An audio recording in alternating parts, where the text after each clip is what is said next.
The champagne cork popped, spraying across Mom's pristine white carpet. My brother Ryan held the bottle high, grinning like he'd just won the lottery. In his mind he probably had. $2 million, Dad said, shaking Ryan's hand firmly. Son, you saved this company from bankruptcy. Brilliant negotiation. Mom dabbed at her eyes dramatically. My brilliant boy. Always knowing exactly what to do. I sat on the couch in the corner of their living room, laptop balanced on my knees, pretending to work on the quarterly projections they'd never asked to see. The projections that showed Palmer Industries wasn't failing at all. It was actually positioned for its best year in the company's 23-year history. Emma, aren't you going to congratulate your brother? Mom's voice had that edge to it. The one that meant I was failing to perform my role as the supportive younger sister. Congratulations, Ryan, I said flatly, not looking up from my screen. Don't sound so enthusiastic, Ryan laughed, pouring himself more champagne. I know you're worried about your little bookkeeping job, but don't stress. I'm sure the new owners will keep you on. You're cheap labor. My sister Nicole giggled from her position draped across the armchair. At 26 she'd never worked a day in her life, living off the consulting fees Dad paid her for occasionally showing up to company events. Emma, you should be thanking Ryan. That company was going under. Now at least you'll get some severance before it completely collapses. I saved my spreadsheet and closed my laptop. The company isn't going under. Emma, sweetheart, Dad said in that patronizing tone he'd perfected over my 28 years. I know you work hard in accounting, but you don't see the big picture. The market is contracting, our competitors are undercutting us, and our margins are shrinking. Ryan made the smart choice. Our margins are shrinking because Ryan approved a 15% across-the-board price cut without analyzing the cost structure. And our competitors aren't undercutting us, we're undercutting ourselves. Ryan rolled his eyes. See, this is why you work in the back office, Em. You think everything is about numbers. Business is about instinct. Vision. Something you've never had. Vision, I repeated. Is that what you call selling a profitable company for 30% less than it's worth? The Hendricks Group offered $2 million. Ryan's voice rose. That's generous for a struggling manufacturing company. We're not struggling. Last quarter Emma, Mom interrupted sharply. Enough. This is Ryan's moment.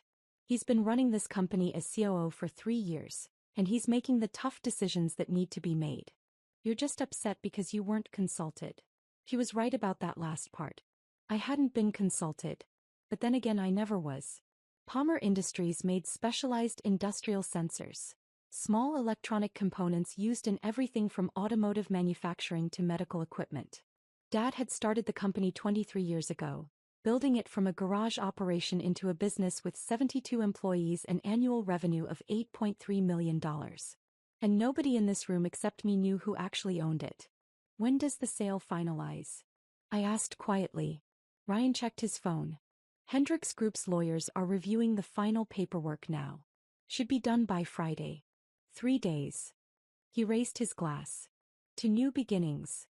Everyone toasted except me. I stood up, gathering my laptop. I should get back to the office. Need to finish the month-end close. It's Sunday, Nicole said. God, Emma, do you ever stop working? Someone has to keep the books accurate. That's what we pay you for, Ryan said dismissively. Though probably not for much longer. I'm sure Hendricks will bring in their own accounting team. I left without another word, driving the 15 minutes from my parents' house to the industrial park where Palmer Industries had been located for the past 12 years. The building was dark. Everyone else was home with their families on Sunday afternoon. I unlocked my office and pulled out the file I kept in my locked cabinet. The file that contained the real ownership structure of Palmer Industries. When Dad started the company, he'd had a partner, his best friend from college, James Whitmore. Uncle James, as I'd always called him, though we weren't blood related. James had put up half the initial capital and owned 50% of the company. 8 years ago, James died of a heart attack at 54. He'd never married, had no children. His will left his entire 50% stake in Palmer Industries to me, the goddaughter he'd mentored since I was a child. The quiet, bookish girl who'd spent weekends at his house learning about business, finance, and investing while my siblings partied and my parents praised Ryan's natural leadership. But James had added a condition. The shares would be held in trust until I turned 25, managed by a corporate trustee, and the ownership would remain confidential unless I chose to reveal it. I turned 25 3 years ago. The shares had transferred to me completely, all 50%. And I'd never said a word. But I hadn't stopped there. 2 years ago I'd approached the Wilson family. Gerald Wilson had been one of Dad's early investors, holding 21% of company shares. When Gerald's health declined and his son wanted to liquidate assets to settle the estate, I'd bought his entire stake. Through a carefully structured LLC that didn't obviously connect to me, I'd acquired another 21%. That gave me 71% of Palmer Industries. And nobody knew. Dad held 23%. Ryan had been given 4% when he became CEO. Nicole had 2% from a performance bonus she'd done nothing to earn. Mom held nothing. Dad had never believed in women as business owners, which made the current situation particularly ironic. I was the majority shareholder of the company I'd spent 5 years watching them mismanage. And on Friday they were planning to sell it without my approval.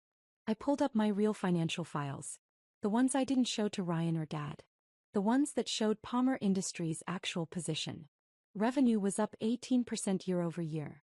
Our new sensor line, the one I'd helped the engineering team develop, was gaining significant market traction. We had 3 major contracts pending that would boost annual revenue to over $12 million within 18 months. Our profit margins before Ryan's idiotic price cuts had been climbing steadily. The Hendricks Group wasn't offering $2 million out of generosity.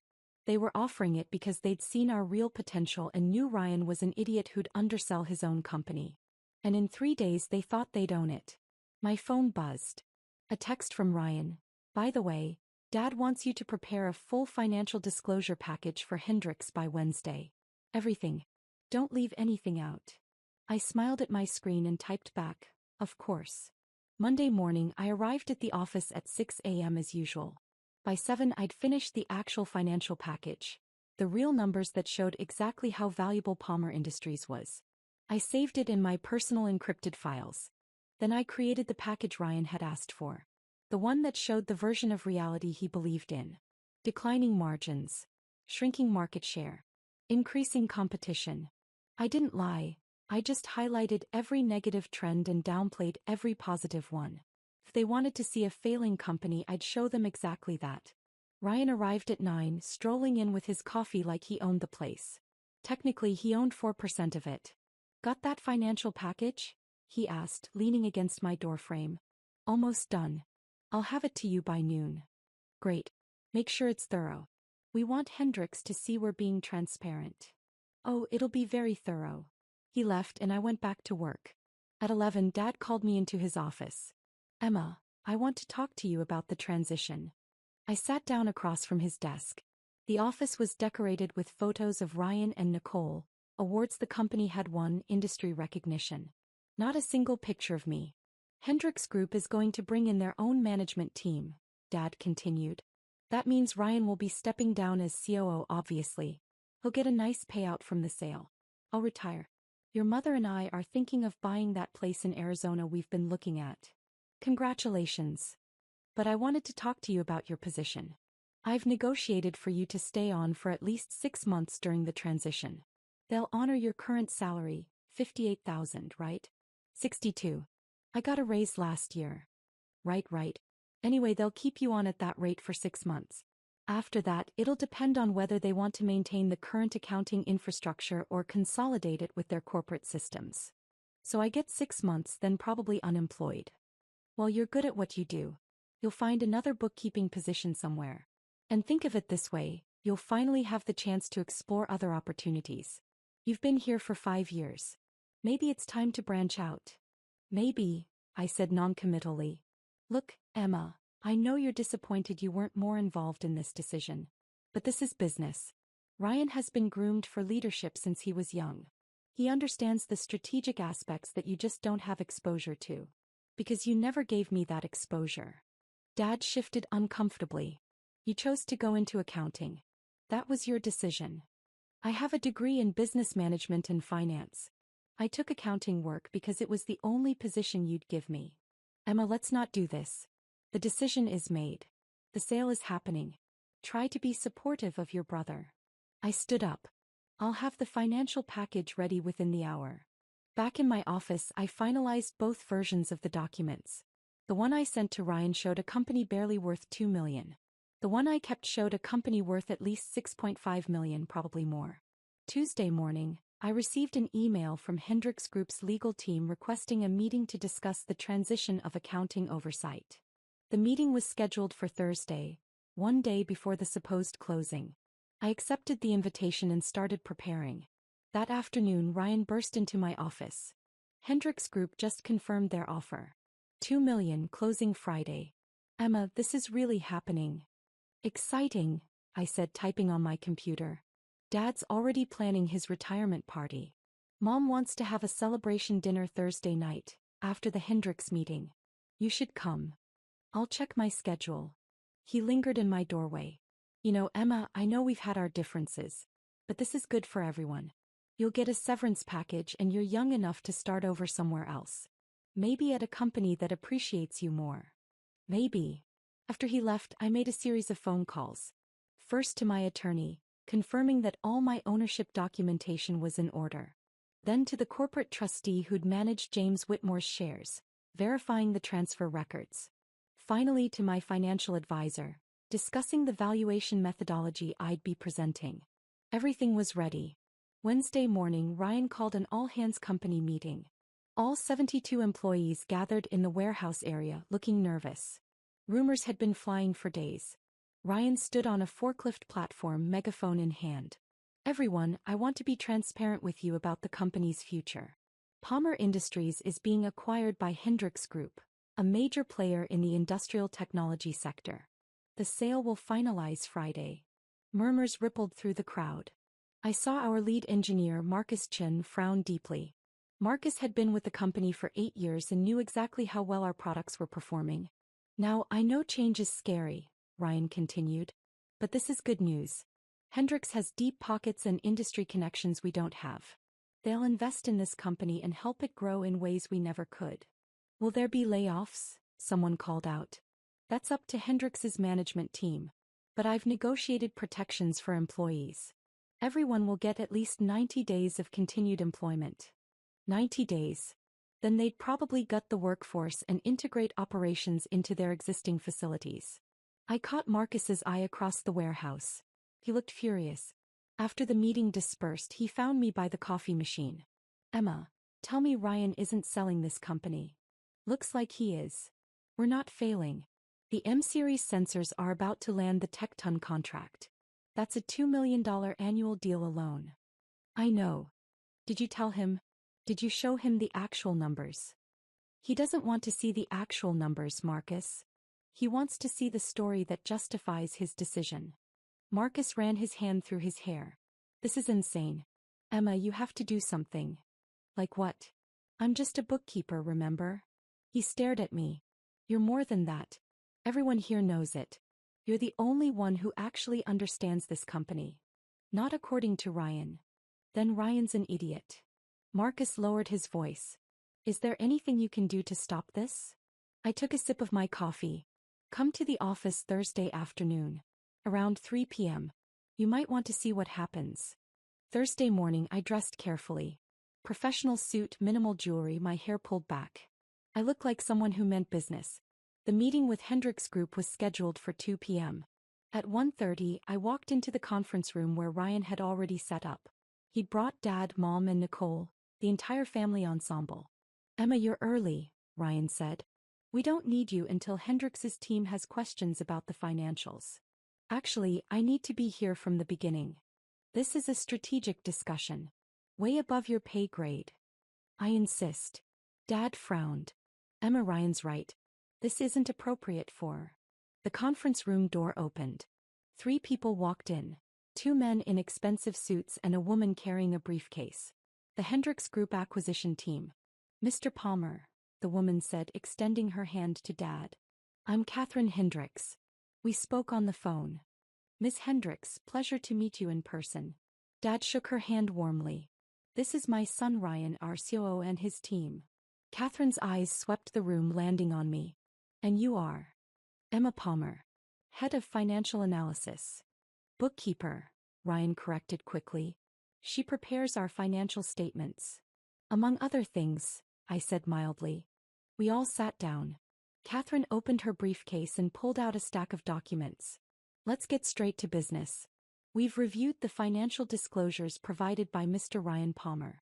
Based on those numbers, our offer of $2 million for 100% of Palmer Industries shares is fair and generous. We agree, Ryan said eagerly. It's a good deal for both sides.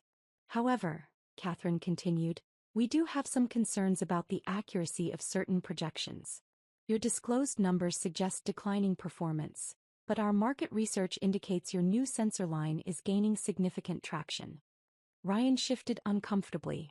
Well, there's always some uncertainty in projections. Which is why, I interrupted, I prepared an alternative financial analysis. One that shows the complete picture.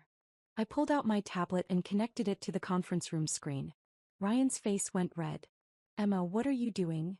Providing accurate information. I pulled up my presentation. Ms. Hendricks, the financial package you received was incomplete.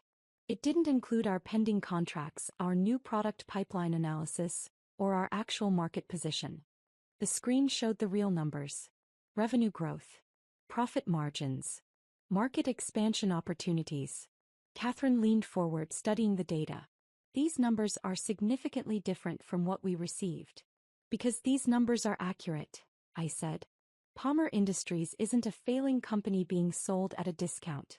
It's a thriving company being undersold by someone who doesn't understand its value. Ryan slammed his hand on the table. Emma, you're fired. Get out of this meeting right now. You can't fire me. I'm the CEO. I absolutely can fire you. Actually, you can't. Because you don't have the authority. Dad stood up. Emma, this is unacceptable. You're undermining your brother's negotiation. Apologize and leave or you're done at this company. I can't be done at this company, I said calmly. Because I own 71% of it. The room went completely silent. Mom laughed nervously. Emma, that's ridiculous. You don't own anything. I pulled out my folder. The one with all the documentation. James Whitmore left me his 50% stake when he died 8 years ago. The shares were held in trust until I turned 25, then transferred to me completely. That was 3 years ago. I placed the first set of documents on the table. Trust paperwork. Transfer records. Stock certificates. That's 50%. I acquired another 21% 2 years ago from the Wilson estate. That gives me 71% of Palmer Industries. Ryan grabbed the documents, his face white. This is fake. It has to be fake. It's not fake, Catherine said quietly, examining the papers. These are legitimate stock certificates. Emma Palmer is the majority shareholder. Dad sank back into his chair. James left you his shares? He left me everything. Because I was the only one who cared about learning the business. Who spent time understanding what made this company work. Nicole's voice was shrill. You've been lying to us for 3 years? I've been watching, Bernie. Seeing exactly how you'd run this company if you thought you controlled it. And you've proven you're incompetent. Ryan found his voice. You can't block this sale. It's already done. Actually, I can. And I am. I turned to Catherine. Ms. Hendricks, as the majority shareholder of Palmer Industries, I'm formally rejecting your acquisition offer. This sale will not proceed. Catherine nodded slowly. I see. Well, this changes things considerably. You can't do this. Ryan shouted. We have contracts.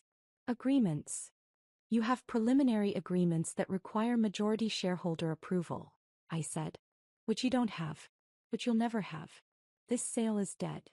Mom was crying now. Emma, how could you? This is our family's company. No. It's my company. It's been my company for 3 years. You just didn't know it. Dad's voice was hollow. Everything James built, he gave it to you? He gave it to the person who deserved it. Who understood it. Who would protect it. I looked at each of them. Not the people who'd sell it for 30% of its value to fund retirement in Arizona. The door opened. Our company attorney, Michael Brooks, walked in, followed by Marcus Chin and 3 other senior employees. Emma, Michael said. I have the corporate resolutions you requested. Thank you, Michael. Ryan looked frantically between us. What resolutions? As majority shareholder, I said, I'm exercising my rights under the company bylaws. Effective immediately, the board of directors is being restructured. I handed out copies of the documents. Ryan Palmer is removed as COO. Dad, you're removed as CEO. The new CEO of Palmer Industries is me. You can't, Dad started. I just did. Michael has verified all the paperwork. It's completely legal. Catherine Hendricks stood up, gathering her documents. Well, this has been enlightening. Emma, if you ever decide to sell, we'd be very interested in having a conversation. At a significantly different valuation. She handed me her card.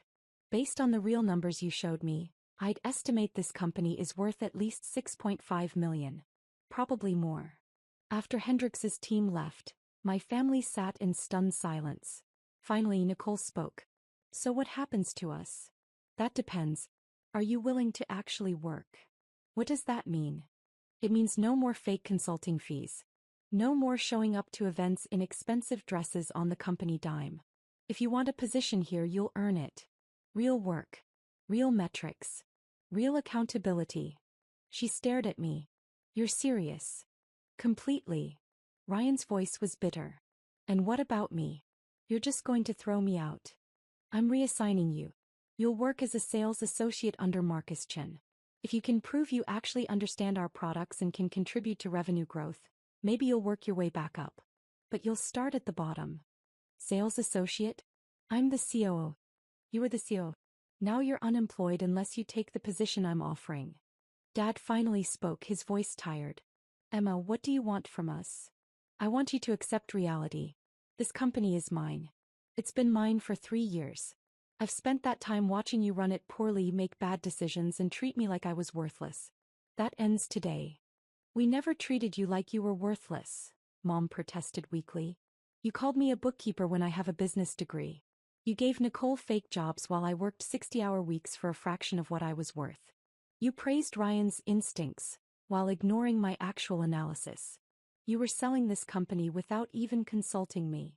Marcus cleared his throat. For what it's worth, Emma has been the only person keeping this company running efficiently for years. We all knew it. Ryan turned on him. You're fired. Ryan, I said quietly. You don't have that authority anymore. Marcus is being promoted to VP of Operations. He's earned it. The meeting dissolved into chaos after that. Ryan stormed out. Nicole left crying. Mom followed her, shooting me wounded looks. Dad sat alone at the conference table for a long time after everyone else had gone. Finally, he stood up. Your mother and I need to talk. There's nothing to talk about. The decision is made. Emma, we're your parents. You're the people who adopted me after my biological parents died. And I'm grateful for that. But you never treated me like real family. Not the way you treated Ryan and Nicole. He left without another word. I stayed in the conference room as the sun set, looking at the documents spread across the table. Stock certificates. Corporate resolutions. The new organizational chart I'd spent months preparing. Michael Brooks knocked on the doorframe. Emma, you handled that well. Did I? They hate me now. They underestimated you for years. Sometimes people need a shock to see reality clearly. James knew, I said softly. He knew they'd never respect me. That's why he structured it this way. So I'd have time to learn, to prepare, to be ready when the moment came. He was a wise man. After Michael left, I walked through the facility. The warehouse was quiet, machines idle for the night. I ran my hand along one of the production lines, thinking about everything James had taught me. Business isn't about being the loudest voice in the room, he'd said once when I was 20 and shadowing him for the summer. It's about being the most prepared. Learn everything. Watch everyone. And when your moment comes, be ready to act decisively. My moment had come. Over the next week, the changes accelerated. I hired a real CFO. A woman named Patricia Wu with 15 years of experience at Fortune 500 companies. I promoted 4 senior employees who'd been overlooked for advancement, including 2 women and a person of color. I restructured the sales compensation plan to reward actual performance instead of seniority. And I canceled Ryan's company credit card, Nicole's consulting contract, and Dad's automatic monthly stipend. Ryan lasted 3 days in sales before quitting. "I'm not working for people who used to work for me," he announced dramatically. "Hey," I said. "Good luck with your job search." Nicole tried to negotiate a new consulting role. "Emma, please. I need the income. I have expenses. Get a real job. Learn what actual work feels like." She left too. Dad held on longer. He showed up every day sitting in what used to be his office, now a conference room, looking lost. Finally, after 2 weeks, he came to see me. "I'm retiring," he said. "Your mother and I are moving to Arizona as planned." "Okay. Emma, I know I wasn't. I know we didn't. Treat me fairly. Value my contributions. See my potential." He looked at the floor. "Yes. James saw it. He saw everything you missed. And he made sure I'd have the power to fix what you broke." "I didn't break anything. You were selling a $6 million company for $2 million. You'd given operational control to Ryan, who was running it into the ground. You'd put Nicole on payroll for doing nothing. Instead, you broke things." He left that day and didn't come back. 3 months into my tenure as CEO, the Tecton contract came through. $2.1 million annually for 5 years. Marcus had been right, it was a game changer. 6 months in, we landed 2 more major contracts. Revenue was up 32%. Employee satisfaction surveys showed dramatic improvement. Patricia had restructured our financial operations, and we were operating more efficiently than ever. Catherine Hendricks called me personally. "Emma, I've been following Palmer Industries' performance. Impressive turnaround."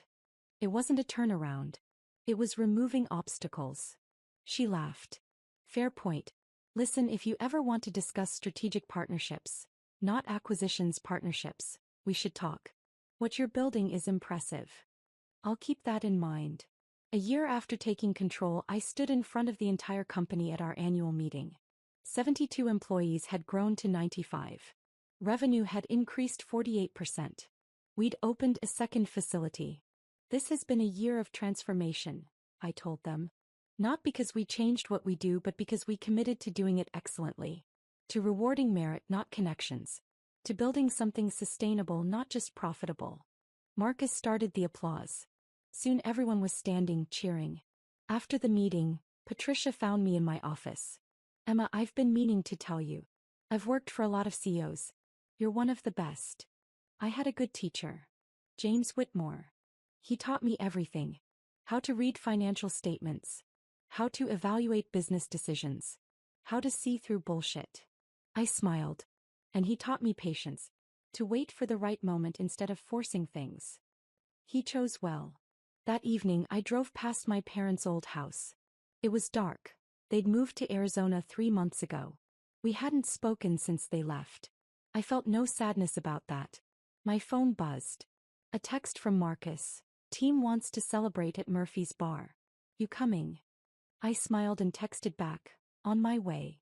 The bar was crowded with Palmer Industries employees, celebrating another successful quarter. They cheered when I walked in. Someone handed me a beer. We talked about projects, timelines, new opportunities. This was my family now. The people who showed up did the work and built something real.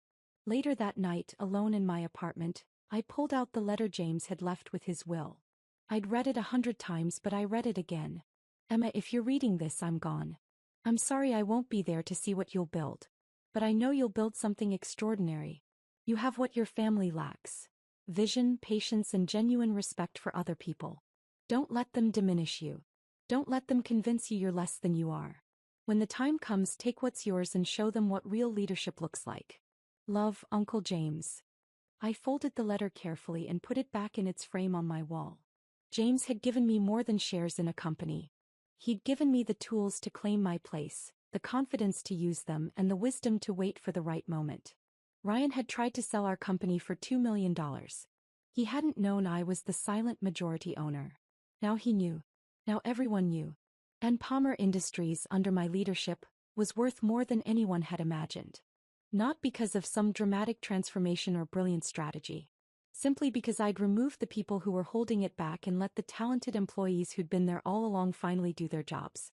Family business, Ryan had always said, was for family. He was right. It just took them losing it to figure out who the real family was. 2 years later, the Palmer Industries headquarters had moved to a larger facility. 140 employees. Annual revenue of $14.3 million. 3 major patents pending. Industry recognition as one of the fastest-growing manufacturing companies in the region. Catherine Hendricks and I had formed a strategic partnership. Not an acquisition but a collaboration that benefited both companies. Marcus Chin was now COO, the position Ryan had held so poorly. Patricia Wu had helped us go public with an IPO that valued the company at $22 million. I still owned 51%. But the other 49% was distributed among employees, investors, and partners who'd earned their stakes. My phone rang. An unknown number. I almost didn't answer, but something made me pick up. Emma? It's Dad. I hadn't spoken to him in 18 months. Hello. I wanted to call. To see how you're doing. I'm doing well. The company is thriving. I saw the news about your IPO. $22 million valuation. That's incredible. It's what the company was always worth. You just couldn't see it. He was quiet for a long moment. I was wrong, Emma. About everything. The way we treated you, the decisions I made selling to Hendricks. All of it. I was wrong. Yes. You were. Is there any chance? Could we talk? Maybe have dinner? I looked at the photo on my desk. Uncle James and me at my college graduation, both smiling. He'd believed in me when no one else did. Maybe someday, I said. But not yet. I understand. Emma, I want you to know, I'm proud of you. What you've built, what you've become. James was right to trust you with his shares. He trusted me because I earned it. That's the difference between us, Dad. He thought family meant automatic loyalty. James understood that family is something you build through respect and trust. After we hung up, I returned to the quarterly projections on my screen. Strong growth. Solid fundamentals. Sustainable expansion. This was what Uncle James had seen. Not just a company but potential. Not just numbers but possibility. And he'd given me the power to make it real. My brother had tried selling our company for $2 million. Now it was worth $22 million and climbing. He hadn't known I was the silent majority owner. But silence, I'd learned, was its own kind of power. And when you spoke, you made sure everyone listened.